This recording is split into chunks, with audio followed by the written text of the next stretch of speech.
DATV or Drake.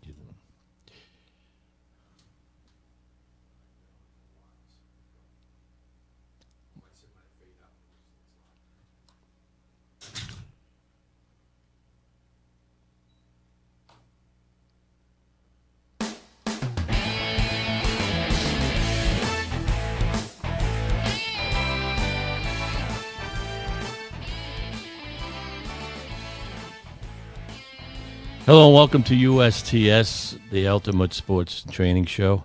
I'll be your host for today's show, Bob Lemire. My co-host today, let's say we'll call him the man, the myth, and the legend of Drake It TV, DATV and Drake It. Been executive director of DATV since 2009, and even before that, he's been all over the place at Comcast. We're going to let you welcome Gary Muse. Thank you, Bob. It's an honor to be on the Ultimate Sports Training Show podcast. It's an honor having you, brother. Gary's a major reason why we even knew to have this podcast. Gary, just tell us a little about yourself there. What's going on? Well, I've been basically, I'm originally from Drake It, grew up in Drake It, went to Drake It schools, graduated from Drake It High School. And for me, it was a fortunate situation because the cable company, the first cable company ever, which was Rollins Cablevision, came into town. I think it was my junior year of high school at Drake It High. And shortly after that, they wanted to begin to train some people on the video equipment because they were providing public access channels, you know. And again, this is a very new thing. Right. And Drake It High. Yeah. So I was fortunate, along with three of my fellow Drake It High students, another guy and two girls, and we were chosen to be the first group to start getting trained. And so we did that. And then eventually they built a TV studio in the high school. They decided, Bruce Hutchins, who was the principal, longtime principal, decided that, let's take advantage of this. So they created television production classes, and it just took off from there. Yeah. And so I was involved in the early days, a pioneer, I suppose, of public access in Drake It. And then I ended up getting hired part-time to assist in running this new program at the high school. And then eventually I took over and ran the program for several years into the 1990s. And then the cable company decided that they wanted to take a lot of people like me that were running studios and have us focus on regional programming that could be shared among the towns and cities in the area. So although I was still based in Drake It, they were taking, I was producing other things. I was doing special events. So I may have been covering a concert in Stoneham or some other special event in Reading, and it was being shared amongst our small group of towns. And that kind of continued and on its way. And then the last company before Comcast came in was Media One, and at that time I was producing a political magazine for the region that looked at both New Hampshire and Massachusetts. How old were you? You were young then. Yeah, I was. I mean, out of high school. Yeah, I graduated class of '83, Drake High School. Wow. Jesus. So anyway, I was doing that magazine, and then everything really changed big time when Comcast came in 2003. Yeah. Because they were based in Philadelphia, Comcast, and they had their own local network called the Comcast Network, or CN8. Right. And what they did is they decided when they bought out Media One that they would expand that CN8 network right up in New England. And so they took everybody that was doing public access, people that were producing programs like me and other folks, and they reassigned us to work under this new CN8 model. And I ended up moving into Boston and did a show called Night Beat with Barry Nolan, who was a longtime WBZ guy. Remember him, he did Evening Magazine. Right. Then went off to do Hard Copy and Extra, which are national entertainment shows. Terrific guy. And then eventually moved from Night Beat to an entertainment show called Backstage. And that's what I did until the company, CN8, Comcast, made a business decision to close down the New England portion of this network back in, they made the decision in '08, but the very beginning of '09, they closed up shop, so Backstage ended, and for the first time in my adult life, I was out of a job. I wasn't working. Was collecting a severance, because all this time, I had longevity with the company, because even though there were different companies merging and acquiring, it was still one continuous job, so to speak. Right. And then as this was all happening, the the model for public access was changing all around the country, but especially here in Massachusetts. Cable companies didn't want to run public access studios anymore because in my early days, I was an employee of the cable company. That's right, yeah. So what Drake did is around 2006, 2007, they opted to move into a nonprofit model. And so they would no longer be run by the cable company. A nonprofit corporation was created. They left the high school, moved into a small unit on Mill Street here in Drake, next to where we are now. Yeah, yeah. And so a new model was created. And then a few years later, after I had gotten laid off from CN8, along with all my colleagues, the executive director position was opening up the end of November. And I still knew several of the people on the board of directors, and they said, "Hey, are you interested? We've got this position." I said, "Let me see what I'm doing." Sure, yeah. Yeah. And so I came in the end of 09, November of 09, and the rest is history, as they say. Right out of high school. Yeah. But see, that's a knowledge. And guys like yourself, it's like anybody with anything they do. Oh, everyone knows this. Yep. No. And if you don't have a knowledge that you have, and you take it for granted, thinking, there's a million people out there, and there ain't. Or even if there are, they don't have the gumption, or, you know what I'm saying? Timing's got to be right with everything. Right. And so you jumped right into that, and that was that was here in the mills, the mill. Yeah. Yeah, it was next door to where we are now. Right. It was 91 Mill Street, Unit 7, which at the time, for a startup, so to speak, it was fine. It was not that, but 1,700 square feet. Right. And then I came along, and then there were 2 employees aside from the executive director. Right. And so eventually we grew to a total of 4 full-time and a part-time. Wow. And we were just busting at the seams. I mean, you had a situation where one office was 2 of our guys, the microwave, the refrigerator. And one of our guys shared the control room space to be their office. And so we were desperate. And then things worked out very nicely. And we worked with the owner here of the Beaverbrook Mill. And starting around the end of March of 2019, we were able to get the space next door to us, Unit 8, which was formerly used by 5, 6, 7, 8 Dance. The owner worked to build them a new space in the back of the mill, and that opened the door for us. So we had already gotten designs, architectural designs. We already had a general contractor. We were ready, just waiting for the space.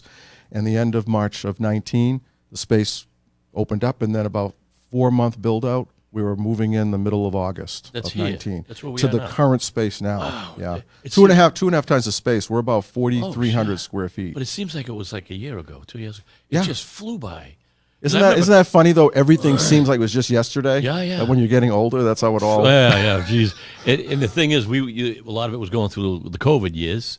You mentioned COVID. Yeah. COVID, of course, affected everybody. About a year later from when we first acquired the space, the end of March of 2020, that's when all of a sudden everything shut down. And thank goodness that our build-out was a year prior, because who knows what kind of a wrench that would have thrown into the whole So you kind situation. of get lucky there. Yeah. And we've survived it. Oh, please. Yeah. And I do remember back in the day, because my son was on the American Builder Show, which was Comcast and CN8, the whole. And I worked with him just for like 2 years. Yeah. So I jumped on the show. So I ended up meeting, especially Sarah Edwards. We went and redid her old condo. Nice. Me and my son. So it was nice meeting her. What are they up to? Do you see them at all, these guys? Well, Barry Nolan, who was the first guy that I produced for, he brought Sarah in to do a little bit of work with Nightbeat, but mostly because the Backstage Entertainment Show was also created. Right. And that was a weekly entertainment show, and that's where Sarah focused her time. jumped in there, yeah. When they canceled Nightbeat, the Backstage Show became a nightly program, Monday through Friday, and basically Sarah and Barry were the main co-hosts of that. I remember. And then eventually Barry left the network, and it was just Sarah. After everything shut down, I believe Barry had remarried, and I was fortunate to see that happen. Yeah. The staff got to go to that wedding, and he relocated down to, I believe, the Virginia Beach area.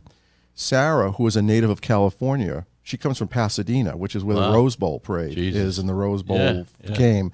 She eventually went back. She went back. Yeah, because she also had a mom who was up there in age, and she was helping her through her final years. Right. And so that's basically what Barry and Sarah did after the network closed down. That's 'cause I remember Sarah, my son and myself, we revamped her condo. Yeah. And we're just almost completely done. A lot of work. Yeah. She walks in and she goes to Brian Gary, and he's a crazy man, you know, Brian. I like this. This is great, but I wish I had a cathedral ceiling in my kitchen. And we looked like that'll never be done. Gary got on a ladder and started punching holes through the through the ceiling because there was no opening at all. Yeah. He wanted to see what was on the other side of the ceiling. She got a cathedral ceiling. I looked. I said, "We're starting all over again with this woman." But she's a beautiful woman, very nice, very pleasant. And so then I'm jumping around here because there's a lot of stuff we can talk about. The Drake Scholarship Foundation. You're like, you tell me about that with yourself because 41 telethons already. 41. Yeah, the first telethon was 1984. And this was a year after I was out of Drake High School. Yeah. And Bruce Hutchins, and I think in collaboration with the longtime superintendent, Chris Deulis, came up with the idea that, maybe we could harness this new public access TV, which was very new, very exciting, and have it benefit the Scholarship Foundation because I think before then it was like bake sales and little fundraisers, as important as that was. Yeah, yeah. And so, they talked about how can we do this, and then I would have talked with Bruce about, okay, how can we do it? We used the original studio, but then we needed a place for entertainment and whatnot because the studio used to be down across from the cafeteria. Right. So it wasn't near the big auditorium. So we basically ended up transforming the cafeteria, which is just down the hall, into an entertainment area as well as where promos and auctions were. And we did it that way for several years. A lot of work. A lot of work. And the very first year, I think the goal was 15,000, and I believe we hit 20. So we knew we were onto something really good. Yeah. And it was a lot of work that way. And then eventually the school went through its first major renovation. I don't know how many years later, but it ended up relocating the studio. Instead of being down by the CAF, they moved us up right next to where the auditorium is. Right. That ended up being a great move. Oh, yeah. Because for the telethon, now we're right there with the new auditorium, and then just down the hall was the new band room. Right. And so what we did is we morphed into using the studio for the tote board, the auction and promo, the big stage for large groups, and then down the hall was the band room, which was good for smaller entertainment. And we continue to use the band room today. Yeah. Then we had one more renovation more recently, I think it was about 6 years ago, and the studio got moved yet again because they completely took out the auditorium. They leveled it, built a brand new one, and now we're doing so needless to say, when we made the move upstairs, essentially, it was a good move because it put us where we needed to be so that we could utilize the main stage because you have lots of large groups and whatnot. Oh, yeah. And we I just produced my 41st telethon, and we hit a brand new record of 170,150, I think was the final total. Imagine. Yeah. Imagine that. And it's the community coming together. It is. And I think they look forward to it. Businesses donate their product, and then you bid on them. Yep. And that works out really well, doesn't it? Yeah, and a lot of local entertainment, dance studios, comes in, bands, even martial arts. We had Drake at Kenpo was out there doing some demonstrations. Right. Yeah. The funny thing is that I think it was about 6 years ago or so. It was the first night of the telethon, which used to be 4 nights. Right. We went Tuesday to Friday. Right. It was Tuesday night. We were barely a half hour in. All of a sudden, power's out. Oh, nice. Yeah. Somebody hit a pole up the street. Yeah. And we waited and hoped that it was quick to return. Long story short, we waited it out. It never returned. So we lost essentially an entire night. Yeah.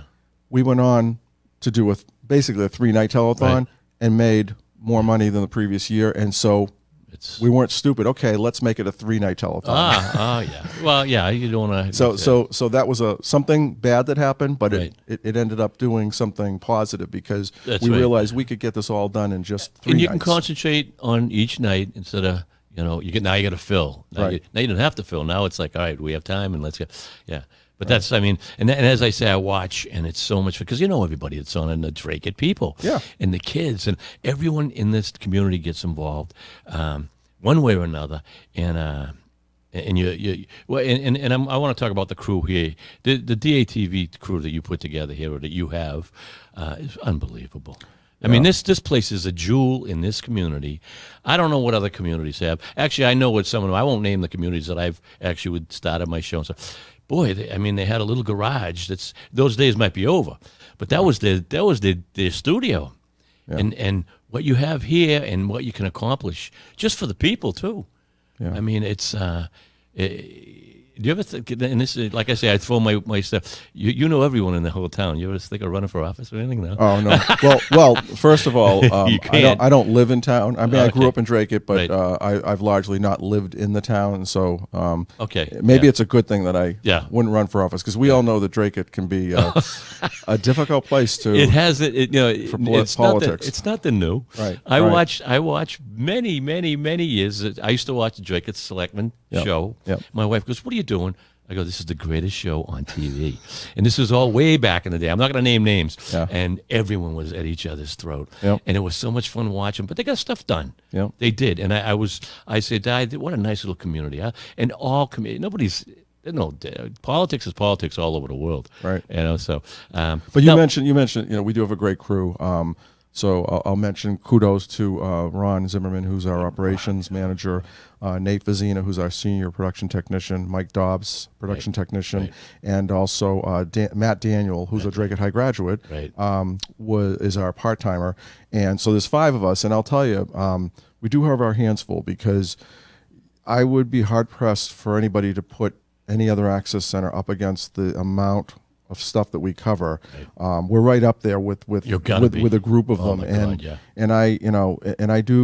we do talk to other access centers. We collaborate and go to events sometimes, and so the dynamic is different. But I feel really good about the level of programming that is produced here locally. Right. And again, some of it is very much done by staff. Like, we kind of take over all the sports coverage. We roll our production van, but otherwise we have lots of member producers who come in and produce their talk shows. That you produce both this podcast and Taekwondo.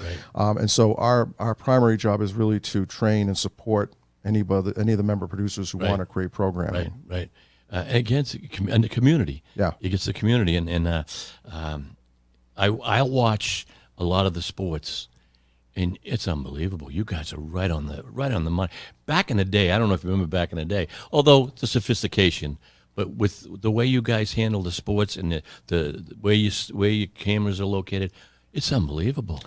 Well, we do the best that we can. I mean, our production van, which we upgraded about a couple of years ago, is actually, we were doing stuff in HD for the longest time. And overall, that's what we do in our studio. But we upgraded our van to 4K. And the van is capable of doing about a 4-camera 4K production. And we go right up to YouTube in 4K for many of our sports, Drake High School sports. However, there's only so much staff. So if the van rolls, you need at least a director, ideally someone with the director doing replay and audio. Then you need at least 1 camera person, but hopefully you can do a couple of cameras at least. That's tough. And this is one sporting event, while there may be a Board of Selectmen meeting going on, and there may be an in-studio production. So that's tough. We are very reliant on volunteers to help staff some of these productions. And so, I think this is felt all around public access. None of us is seeing the level of volunteers that we did years ago. And because people are busy, we understand that. So basically how complex, say, a sporting event can be covered is dependent upon getting some of those volunteers in. And we've had some volunteers through the years, like Mike Poitras, who's such a great guy, has helped us out off and on, and there's several others, but hopefully we can see an uptick, because we're just jumping into the spring, Drake High School spring season next week, and we're hoping that there's a few people that have been involved lately that they can sort of keep that up. And when you say volunteers, like when I do fully retire, I'd love to do some volunteer, but I know nothing about it. So is it something you just teach quickly, or you should have a little knowledge? How does that work? Essentially, what we do is we are membership based. So normally, if people have any interest, what they do is they'll get a membership, and memberships here are cheap. They're $10 for an individual, $20, $20 for a family, and this is for the year. Unlimited training. And there's a beginner class, which is just a good idea to sort of give you an overall idea of what we do. But when it comes down to it, we would take someone like you who's Right. just interested in sports and maybe wants to Whatever, help out with yeah, camera. yeah. You'd come out to an event with us. Right. We'd give you a few instructions, and then Just basically hold the camera. it's just doing. Right. Okay. And the fact that Get used to it. And, what's very helpful is if you're going to do a camera for sports is to sort of understand how the sport works. right. So if you you're- got to know basketball. Yeah, right. Or if you're running a camera for a football Football, you game, better- you want to know that, Yeah. okay, the quarterback's going to take the snap and Right. he's going to hand it off or he's going to throw it. And you, Right, you know, right, you need yeah. to cover what happens. You And gotta so have an idea. that's all very helpful. Yeah. Yeah. Yeah. It's funny that you say that because since my son was 6 and I bought the big Sears camera. Remember the big Sears one? Oh, yeah. VHS. And I'm out there in snowstorms and it's below zero. I'm dying for an hour and a half, 2 Right. hours. Pop Warner all the way to high school. Every game I taped every game. Yep. And we'd go home and watch and have a ball. And then when he was on Greater Lowell, I was taping every game. And coaches used to come to the house once in a while for big spaghetti dinners for and my son would put the games on. The coach says to my wife, "Can you ask your husband if we can borrow his tapes every week?" Yeah. He's going right where we want to be. Not to put anybody else down, but I did it for so long. But that was with the big VHS camera. Sure. Do you remember them? Oh, yeah. Sears. Yeah. But There were a lot. And you mentioned your son. I know I didn't get into like family life or whatnot, but I'd be remiss if I didn't say that there are 3 girls who are the apples of my eye. there you go. I have 3 daughters. I was going to get into that. Yeah. Yeah, 3 daughters: Gabby, Olivia, and Isabella. Right. Bella. And Gabby is a junior in college. Olivia is a freshman, just finishing up her first year of college, and Isabella is a sophomore in high school. And all 3 of them were involved in sports, which is nice. Yep. But probably Olivia and Isabella, the 2 younger ones, for the most part, Right. not in right. college, just sort of Right. in high school Yeah, and high school, recreation. Yeah. And Bella, who is still in high school, she came off a fall soccer season, did dance during the winter, where they performed during halftime, and now she's starting lacrosse for this season. Yep. She did last year. Yeah. So Wow, that's and you're an active guy yourself, and you're a sports enthusiast and stuff. And one of your daughters, Alabama, is their Yep. alma mater, and they last night they upset North Carolina, South Carolina. I forget. I'm losing track. I will look it up because I always mix it I up. forget. It was an upset. Yeah. And so now they're in the Elite Eight. That's right. Unbelievable. Good. She must be going crazy, and the school. Good for them. Alabama. North Carolina, UNC. North Carolina. Yeah. Yeah, they beat the number 1 seed in the Sweet 16 Yeah. by 2 points, and so Bam, I think for the first time in 20 years, will go to the Elite Eight. Wow! But of course, we are big football fans, Right. and Alabama is one of the Right. certainly in the Yeah. SEC, but a powerhouse football program, Yeah. and of course we were like completely caught off guard with the big Nick Saban retirement Okay, just after the yeah. first of the year. It's like, Right. oh my God! But What's going on? Yeah. I've been down to the campus several times where Gabby attends, and it's massive. It's massive. And I got to go to one football game 2 seasons ago, and it's They're just crazy. 100,000 people Yeah. in that stadium. It's Big money, nuts. Big money. Yeah. They support their football team. But there's nothing like the energy and excitement in college sports because it's a little different. Granted, now the players can make some money, but Right. but largely they're there performing for their schools, unlike pro athletes who are getting multi-million-dollar contracts. So it's just there's a different feel to it. But now and they're performing for the schools, but they know that if they excel, major league teams are always looking. Yeah. And if you're that person, that's right. That's a beautiful thing. That must have been transition for her, New England to Alabama. Yeah, and she That's wild. she sort of relished the idea of going somewhere fairly far because it's about 1,100 miles. Yeah. It's about a 22-hour car ride. Yeah, that ain't gonna happen. Which too I'm often. actually going to be doing soon because Oh, God, I usually move her back at the end of a Yeah. school year, so I'll fly down. We'll drive back up. Yeah. But she, the one thing she's not a fan of is down where she is, they can get some really nasty thunderstorms and even tornadoes. Oh yeah. In big fact, time. Tuscaloosa got a direct hit from Yeah. a tornado back in 2011. So it can be a very rough area, especially in the spring. So that's the one thing she's not a fan of. Not But too many other- people are, I don't think. No. That's it. But just even thunderstorms, Oh, she was my never been a God. fan. Yeah. So, but yeah, she'll be wrapping up her junior year actually in about a month, and then back up here for the summer. get the whole family back together. Yeah. The right. girls must miss each other.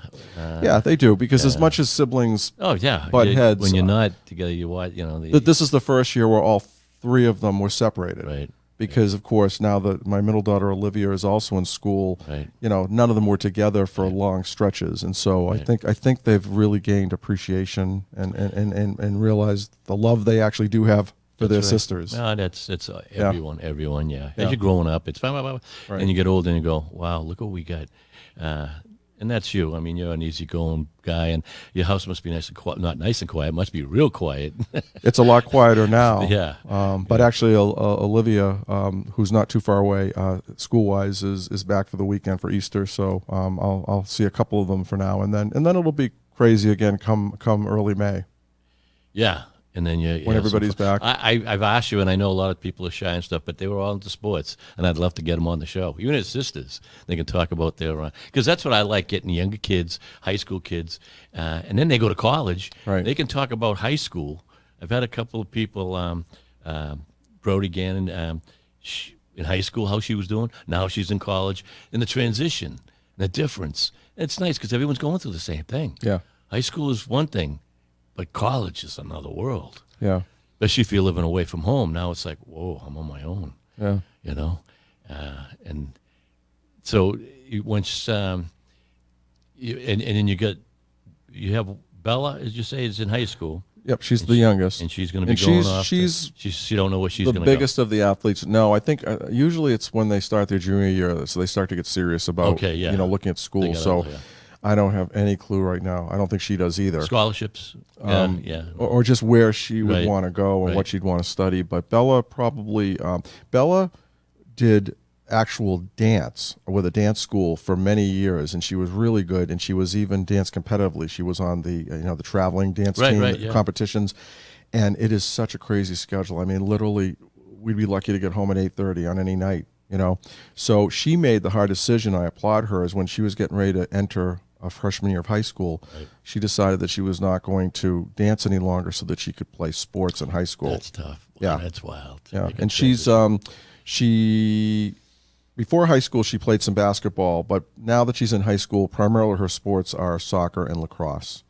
So that gives her a pretty active, fall, spring, and like I said, in between in the winter, they have a dance team that's kind of like cheerleading, but more dance, and they sort of perform at the girls' basketball halftime show, and so it kept her, active during that. Otherwise, Olivia, my middle one, she was basketball and volleyball were her two primary sports, and Gabby dabbled a little bit her freshman year of high school in volleyball. So all three of them did a little something.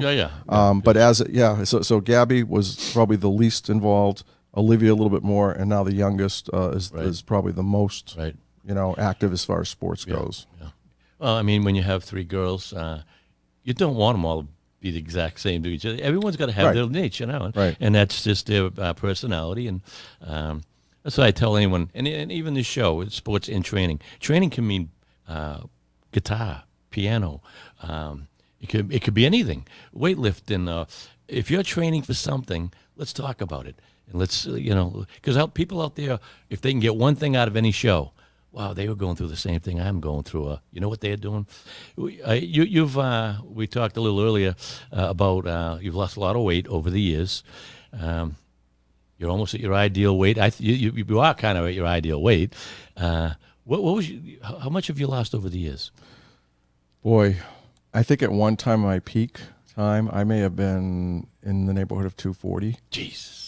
But then, then I decided, this was several years ago, and then I decided to sort of rein that in. That's big for you. And then more recently, over the last, say, 5-6 years, I've just decided to cut out a lot of, the bad stuff. Yeah. Ice cream and things like that in moderation. Right.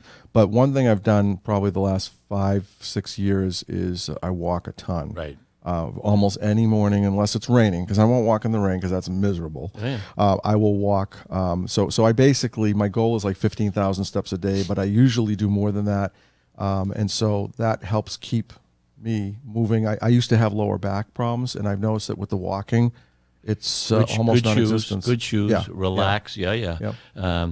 And 15,000 plus, you're looking at 5 miles plus, 6 miles a day. Oh yeah, so it's probably 7 or 8 because a lot of times I break 100,000 a week, Do you? Well, imagine. And that's just my thing. But Well, yeah, and you know the calories you burn. Yep.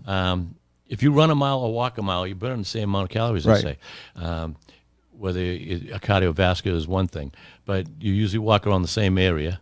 I'll either walk at home or sometimes I'll walk at the track here near the high school. Right. Sometimes the boulevard. Yep. All depends. Because Well, Benson's is Benson's I live right close to Benson, so Right. yeah. So I consider that home. So yeah, I will walk where I that's live home. Okay, and then okay. go over to Benson's, Right. which again, that's kind of cool because Benson's was a place I went to Yeah. as a kid. Everybody. I remember it being an Gorillas. amusement park. Yeah, and now fortunately, the town of Hudson, where I live now, was able to purchase that property, Yeah, and yeah. they developed it, and that's beautiful. they were able to maintain the original property. But now it's just a great place Yeah. to be outside. Do to they be still have a outdoors. lot of little huts? Did they keep the huts, or they demolish Well, there's some buildings still there. that were for the zoo itself? Probably the one building that still gets used is it's a barn up near the front entrance, and they basically turned that into a little store, and also there's a museum because the last owner Right. of Benson's, when it was an amusement park, who Right. passed away, left all of his memorabilia, and I know they've been working on a museum. I forgot it was an amusement park too. They had rides. That's right. If you'd walk Way down to down. the back where the lake was, Right, the lake, across the lake. all the amusements would sort of be in the perimeter of the Right. lake. I remember Yeah. that, yeah,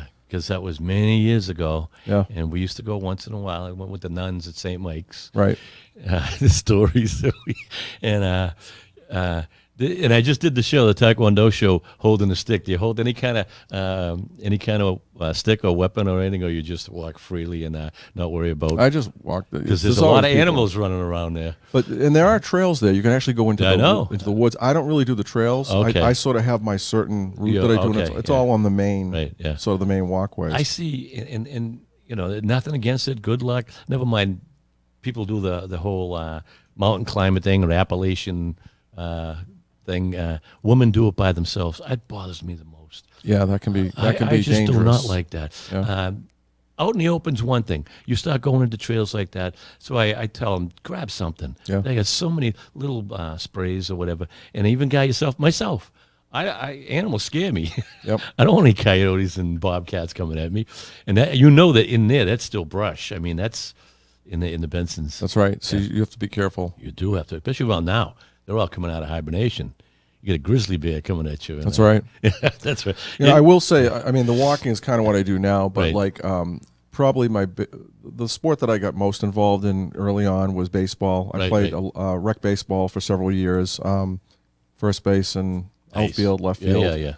yeah. Grew up with my idol being Yaz, Carl there you Yastrzemski, go. number 8 with the Red Sox. 1967 Red Sox. You Yep. remember that? Yep, Triple Crown that year. Triple Crown. That's right. So I was I loved the Red Sox. Been Oh, a yeah. lifelong fan, and then later on I got into some slow pitch softball with a bunch of friends of mine. Yeah. We actually played in a Lawrence League for Right. several years, and that was a lot of fun. yeah, yeah. I used to golf a lot more, especially when I was in a league, and that's the one thing I wish I had more time because it's so much fun. I'm lucky to get to the driving range now. Yeah. But that would be the one thing I'd try to get myself back into Yeah, more yeah. regularly at this point. You have your clubs. You have Oh yeah, clubs. yep. And when was the last time you played?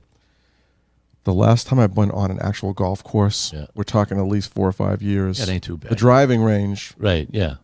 I don't even think I made it to the driving range this past year, Right. which is sad. Yeah, yeah. I've got to get. I've got There's to so get many out. out there too. There's I so know. many nice ones out there. Yeah. You'd be surprised. You'd go out. I'd like to go out with you. We'd have some good time. Yeah, absolutely. I love golfing, and you lay off for a little while. You go, oh no, I'm losing it. Well, you get it kind of back. I mean, we're going to be hackers anyway, That's right. but you still know the fundamentals, know how to hold the club, keep your head down, right? Yep. And it's just as we get older, what a sport. Trying to get my grandson, he's 6 years old. He's having a ball with it. You go to driving range, and he's just whacking that ball like he's been doing it his whole life. One thing I had the fortunate thing to do, and I don't know if you remember this, but back, I forget how long it's been gone, but there used to be a PGA stop right in Sutton, Mass.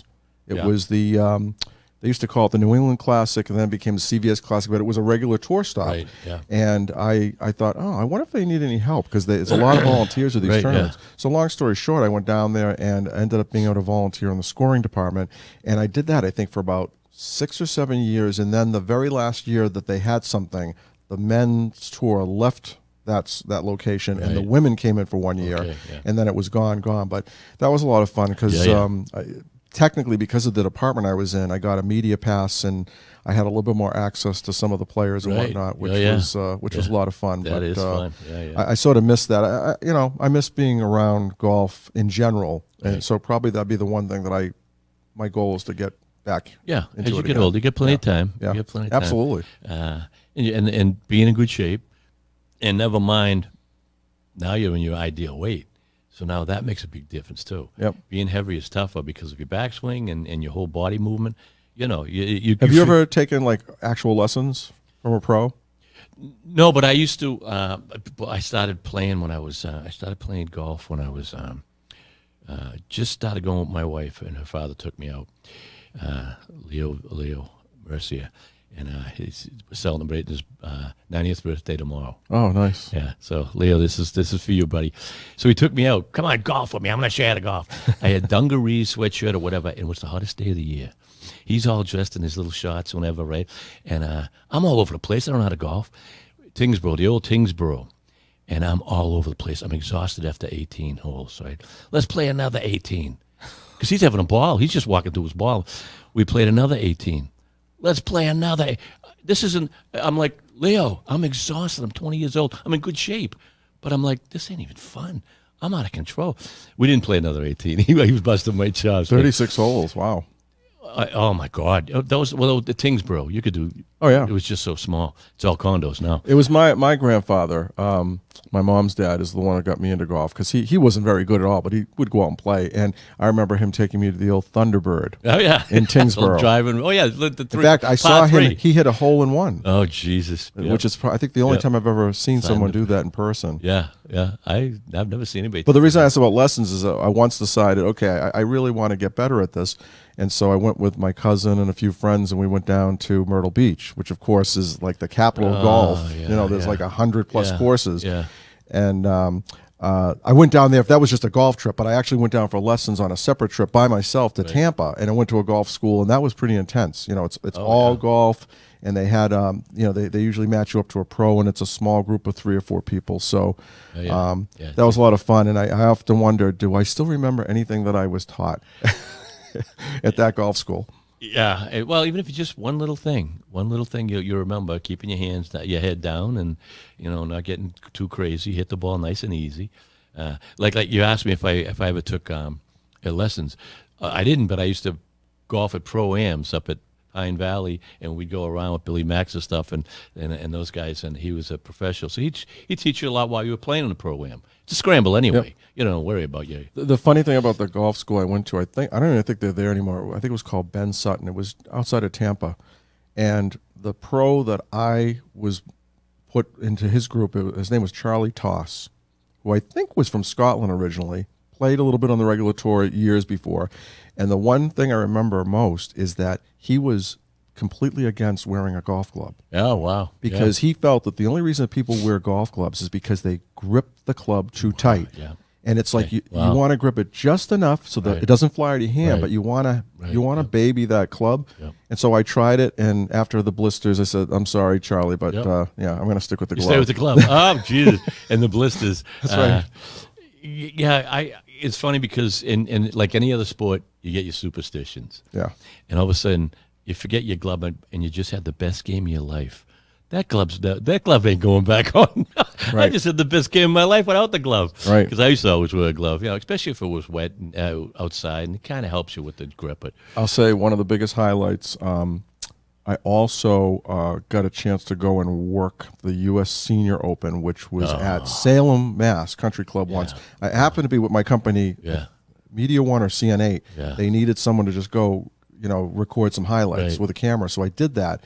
But because my media credentials, I was in the right place at the right time. And in my closet at home is a golf shirt, short sleeve, with the signature Jack Nicklaus on the sleeve. Jesus. Yeah, that was a big thrill. Wow. Yeah, so I got Jack Nicklaus's autograph. Oh, my God. I met Arnold Palmer when they used to come up to, remember Concord? Nishotic? Yeah. The senior tour? Yeah. I followed Lee Trevino and his caddy around most of the day because he had you roaring. Him and his caddy fought the whole. Remember Lee Trevino? Oh, lovely Lee Trevino. God, yeah. he was. You must have. And that's Professional. speaking of that particular tournament, I think they were one of the original locations for the Yeah. very first year of the new senior tour, which of course is now the Champions Tour. Right. And I think that was one of the saddest things I learned several years ago when it left Concord. Right, It's yeah. like, It was so nice to just it go was that. so nice to go, and It was nice course. and you appreciate so many of these guys who were absolute legends on the main tour. Yeah. And again, you just have to turn 50 to be on it. So you Yeah. had guys that were Yeah. literally you Yeah. were just watching on the tour That's as right. well. That's right. You know, Yeah. so and some of these older guys had the sense of humor. It was a comedy act, and their caddies were just as funny. And because I remember Lee Trevino missing a putt, and then he walked by with his caddy. I don't know if you remember his name. I forget his name, but they were Abbott and Costello. And so Trevino walks by me and my wife, and it was a whole crowd. Yeah. But I go, nice try, Lee. And his caddy behind him goes, I'd have made that putt easy. I started laughing, and he heard him. He goes, yeah, because they would argue the whole time. But yeah, that's too bad that they don't do that anymore. But and we had a guest here, Wayne Grenier. He does it in Hawaii. He does he's got a hole that making sure that their cameras and everything. You remember him mentioning that. A little shout out to Wayne. Yeah, you got to get back into golf. Maybe you and me will go off one. absolutely. We actually tried when I was at PATV to golf. A good friend of mine. We were going to do a PATV show. Ron Bork. I don't know where Ron is today. I don't even know if PATV is still alive. Are they? Do you know? PATV. There is a presence, Pelham. Pelham Public Access, Right. because I know we share your Taekwondo program with Oh, them. do you really? With Yeah. still okay. But good. I don't know like where they're located or any of the specifics. Yeah, the heart of Pelham. Yeah. But anyway, so we tried to do that. Follow a buddy of mine he's a pro golfer, and at Pine Valley. Boy, that wasn't easy. Carrying cameras around and it's we did that 2 days and we said this is too much. That reminds me is when we were still Media One before Comcast came in. Somehow they took over the Tucker Anthony Classic, which was kind of a little mini tournament, and they'd bring in people from all over the state. Yeah. And Fred Cusick, longtime Jesus, Boston Bruins commentator, Remember Fred Cusick? would Yeah. call the golf along with another guy, and his name escapes me, but I was able to go and participate. Because even though I had my main job of producing some sort of program series, they would need extra people to go crew these things, and it was a whole weekend. So we'd go down to Blue Rock, which is down on the Cape, stay a couple of nights, a lot of fun, and then during the day we'd shoot a bunch of these little mini tournaments. I think there were only 4 or 5 holes constituted the tournament. Okay. And I loved it. I used to do one of the handheld cameras, greenside, and I miss all that. So golf it's probably the most challenging thing to cover. Because I would imagine. unlike a basketball court or a you're football walking field, around, it's all over the Oh, place. that ball goes, and how do you follow a ball if you? Now they got that little tracer, and is that? Nice? Oh yeah, the technology is amazing. Oh God, yeah. And if I'm watching it, because I watch every weekend, I watch golf because I bet on them and stuff, and I have a ball. Yeah. And all of a sudden, somebody doesn't have a tracer, and I'm going, "What's that ball? Put the tracer back." And it's technology is so much fun. DATV, do we do any golf for any of the high school, or that's too hard? To be honest with you, Or can you? it's one of that and like cross country running. It's just tough. Those are tough sports because they aren't a place where you can have a fixed camera covering the action like most other sports. So the best that we've done is I think sometimes in the past we've done highlights where we'll go around to a couple of, especially a par 3, because at least you could capture the shot. You'd get behind the green, you capture the shot coming to the green, and then watch them hole out. I enjoy it, but it's just one of those difficult things to cover. Because that's tough. I mean, you'd like to cover all the sports, right? Because all these kids put their even heart swimming. Yeah. Swimming, not that that's spread out all over the place, but one of the dynamics of swimming is the humidity level for the indoor pool. Kill you. Well, personally, yes, but it also does a number on the cameras. The lenses fog up, and sometimes the humidity will stop. This is mostly back when we were using tape. Right. It would like foul up the tape mechanism and whatnot. So even swimming, though in a confined space, would create its own issues. I can see that. So needless to say, we do most of the typical sports. We do basketball, lacrosse, soccer, football, all the sports that happen on a confined field or a court. and we're pretty busy doing that. And I might add that although we primarily focus Drake at High Sports, we made a commitment many years ago, because Drake at kids go to the Greater Lowell Technical School, that we go out and try to cover at least one of any of the sports that Right. season. Oh, So that's we'll cool. do girls Yeah. soccer, boys soccer, a football game, basketball. So we are also covering Greater Lowell Is Technical. that you scheduling? Are you the guy who's the schedule, or do you have someone that? I do the overall schedule for the staff, but then Mike Dobbs is our production tech, who is the primary person going out and doing sports. He's the one going with the van, or sometimes if it's a single camera, he's going out himself. By himself, yeah. And Mike will take a look at the upcoming month, and he'll come up with a schedule he thinks works, and then we sit down and we integrate it into the overall schedule. And like we just did that earlier this week, and I'll tell you, it's because we're so busy doing so many other things between municipal meetings, studio shows, and everything. We're stretched thin. Yeah. We're stretched thin. We got a very active April coming up. DATV, compared to, say, I don't know, Lowell, Methuen, did they have the same type, or are they smaller? Or this is a palace in here. This is one big place you have here. It runs the spectrum as far as how big a facility. Some places are much smaller, like our previous space. Right, 1,700, it was just too small. yeah. And some places are very large, like Methuen. Methuen they're even larger than we are. Unbelievable. Tewksbury, Bill Ricca just moved into a brand new space. Right. They moved into the old Howe School, and they retrofitted that, so they've got some space to work with. Yeah. LTC Lowell is in one of the mill buildings downtown. So some places are blessed with a large space, and some places work in a very confined space. Right. And then it's the staff sizes vary. Right, yeah. 5 is probably an average size staff in the access industry, but there are places that have one guy running everything, or a couple. And so it limits how active you can be based on the amount of staffing you have, and also the amount of member volunteers. So every town's different. But as I said before, the only time I like to toot any horn is I really am proud of DATV. I'm proud of what we as a staff and our members can do. Yeah.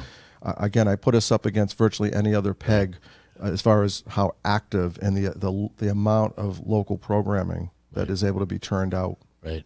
Yeah. And you have the experience. You have many years' experience. What's down the future? Now, I got a question too. Comcast. You're not really affiliated with Comcast. No. For many years, I was an employee of all the cable companies. So Right. starting with Rollins right through to Comcast, I was 25 plus years. Right. Even though there was mergers and acquisitions. Okay. I had that longevity. And thank God, because when I got laid off from CN8, when they shut down the operation, they actually, my severance paid me until the fall. Jesus. So it was nice the way it worked out. Yeah. But the way that public access generally works these days is that the way that we get our funding is when you have a cable provider in town, and of course in Drake it's just Comcast, Okay.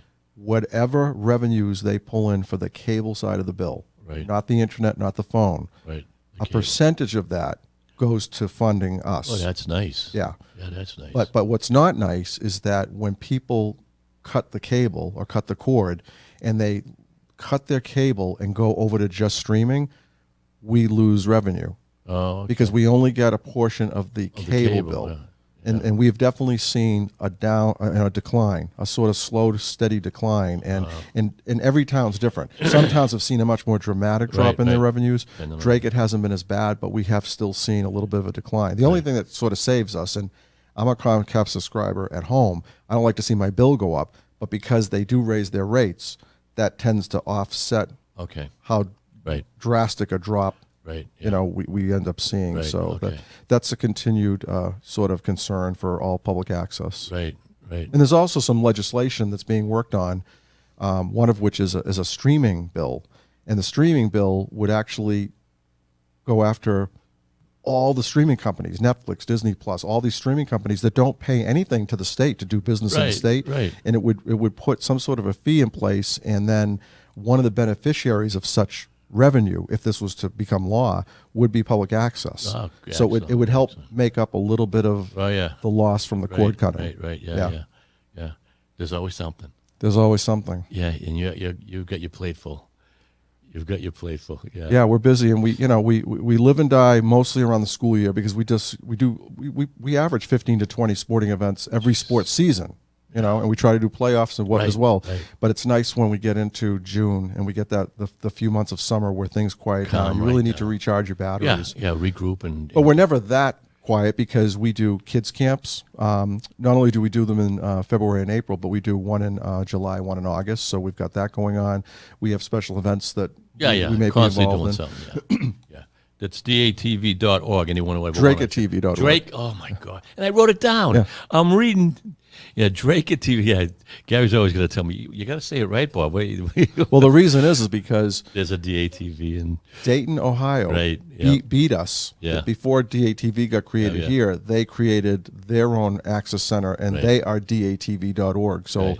that would be so much easier. Yeah. Because of that, yes, we are Drake it. TV, so 2Ts.org. Drake at TV. And our website's a great resource if people haven't seen Yeah. a lot. You can get, just like this particular program, you can get a lot of stuff on video on demand. You can live stream whatever's on the channel. Right. A lot of good information. Like I said, we have kids camps. We yeah. host local artists. Yep. There's all kinds of things And going now on. you throw things on YouTube for all your members and stuff. I Yeah, mean, yeah, can't beat that. That's nice. I should say especially for the van productions where we Right. do sports and special events, almost every Drake at High sports event that we cover is live on our channel, which is usually 22, the education channel, which can be streamed from our website, live to our Drake at Access TV Facebook page in HD, and live in 4K to our DATV Studios YouTube page. Imagine. So Yeah. it's amazing all the Technology, platforms. yeah. It's just going and they're seen all around the world. Yeah. Not just seen around Drake it. Yeah. The whole world can watch whatever you want. But it's so nice that that we have this, and I know other towns have it also. But what a jewel, and a lot of the people on the board and stuff. Everyone's passionate. I could see everyone's passionate because I watch a lot of the shows. Controversy is controversy no matter what you do, and people watch. As I say, I used to watch the selectmen meeting back in the way back in the days, and I was watching because it was a Donnybrook, and these guys but they were passionate about what they were doing. And those are the old days. The old town hall, we used to have to go up. We'd set up early in the afternoon for a Right. meeting, and we'd go climb those stairs up to this tiny little room at the very top. Yeah, it was so much. Yeah, Yeah. and now you've got all these. Everything's just bigger and better and cleaner, and like I say, when I was at this other place that I was doing a little cable, it was just so small, and then I couldn't believe you even come to the first place here. Well, I started at the school with you guys too, and that was nice. But they had a nice little studio in there. It was small, but it was a nice little studio. Yeah, because I think you and I crossed paths back in when I was toward the end of doing access specific stuff. I was still Right. based out of the Drake studio, Right. but I was focusing on regional stuff. Right. And I think you had bicycled over tapes from when you did your shows Yeah, over in Pelham. Pelham, yeah. But then, for whatever reason, I think you decided to try to do the shows with us locally, and so we would have done them out of the high school studio. And Very shortly though. then the move over here. Yeah, then the move was so nice. Yeah. Because you have a nice little, call it a stage. Is that a college stage with the green? Well, the studio. The studio. Yeah, because Big. here at It's our big. new facility, which is, again, so much bigger, it's 4,300 square yeah. feet. Because of the space, we were able to build two studios. So we have the larger primary Studio A, Right. which is about 30 feet square.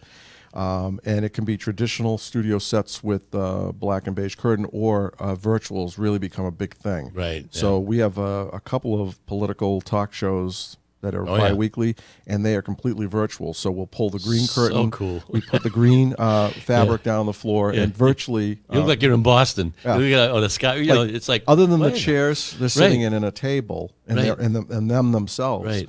the whole set is virtual. Everything is virtual, and Yeah. in the background, it's like, what the? It's just Yeah. beautiful. It's beautiful. And of course, we're in now our smaller Studio B, so this is something we didn't have before. So now we could have multiple productions happening. And you use a lot of it for your podcast. Yeah, this is where we do traditional stuff with regular chairs and sets, Right. but it's also doubles as our podcast studio. Right. Yeah. Yeah, so Yeah. That makes it so much easier. right. Because just setting up and breaking down that takes hours and hours and hours if you didn't have the space. It does. And you got a lot of these rooms where you do all your production or your cutting and your editing and stuff. And even like a town hall, when they built the new town hall several years ago, the new selectman meeting room was outfitted with production equipment. So there's built-in robotic cameras or PTZ cameras. We have our own little control room. Yeah. And so it's turnkey. So one person walks in, fires everything up, and controls the whole meeting, adjusts cameras. Wow. And then Harmony Hall, which was done similarly in 2009, it got to a point where the stuff became obsolete, wasn't even HD, so we abandoned using that equipment. And then last spring, almost a year ago, we're able to get that all changed out. So now Harmony is also turnkey with new HD equipment. And literally one person can run the whole show from the control room. And what's nice about that is, especially you see politicians, you see school committees, you see whatever going on. You don't have to go to the meetings, really. You're watching it from home, live a lot. So you know who you want to vote for. You know who's doing what. That's a nice thing. Yeah. I mean, especially if you really want to be involved in your own community. Right. You know. But boy, I'm so glad, and congratulations again on the Drake Scholarship Founder. You're on the board of directors. There is the board of directors. I am. I'm on the scholarship board of directors. I haven't been on the board the entire time that I produced a telethon, but I've been on for the majority of it. But and this shows my age. I think I'm the only person who's ever been involved in every telethon, which is sort of. It's mostly a scary thought for me, personally. And I should say, too, that this past 41st telethon was dedicated to Bruce Hutchins because we lost Bruce last year. He had passed away. And again, he was the big force in creating that telethon. Yeah.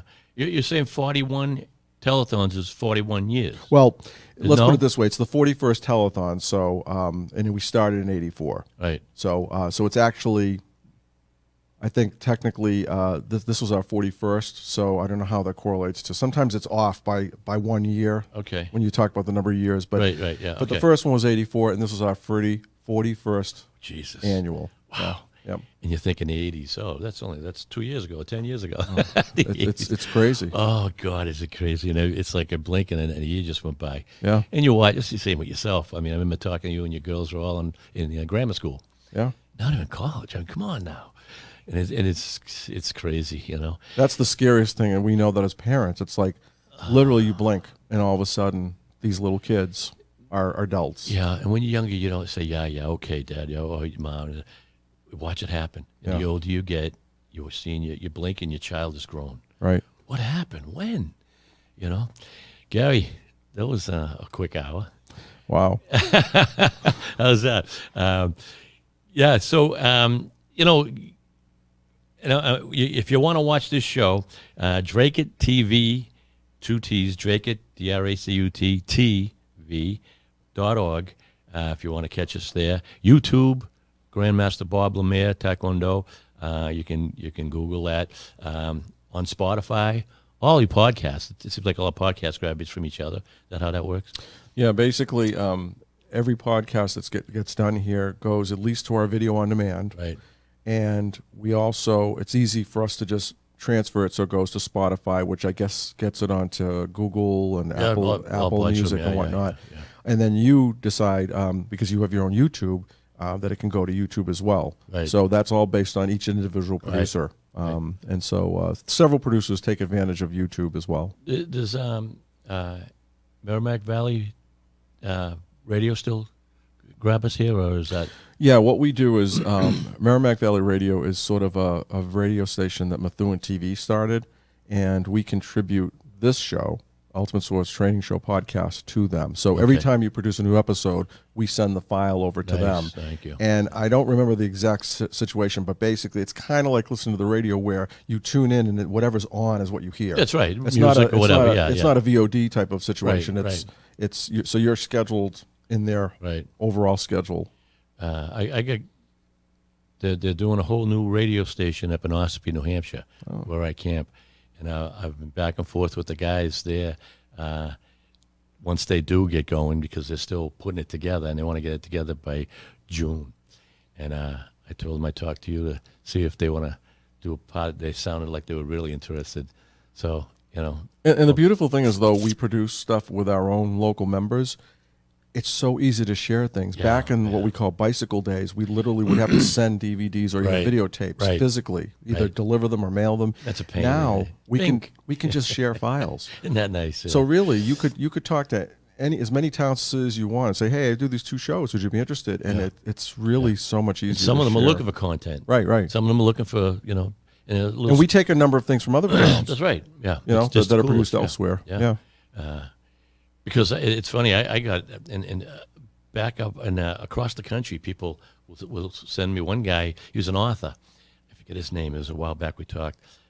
He wrote his own book, whatever, and he texted me, "I've been watching your show." He's halfway across the country. He goes, "I'm 80-something years old. You're an inspiration to me. I'm trying to work out again." He's in his 80s. Yep. Yeah, and he's going, "It's a great show." I'm like, "Wow!" I told my wife, "That's across the country, Dad." So DATV's got its arms all over the place. This was a couple of years ago. Yeah.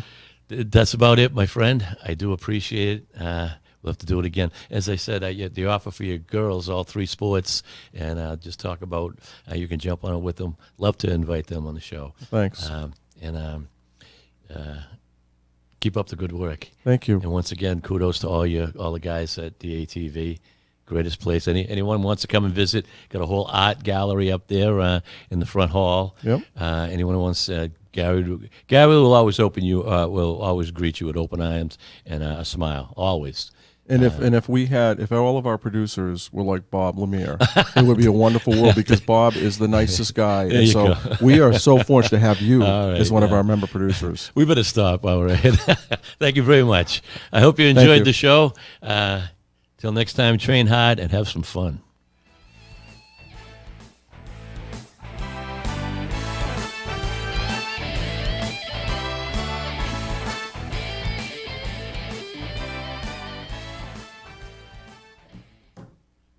Very nice there, Mike.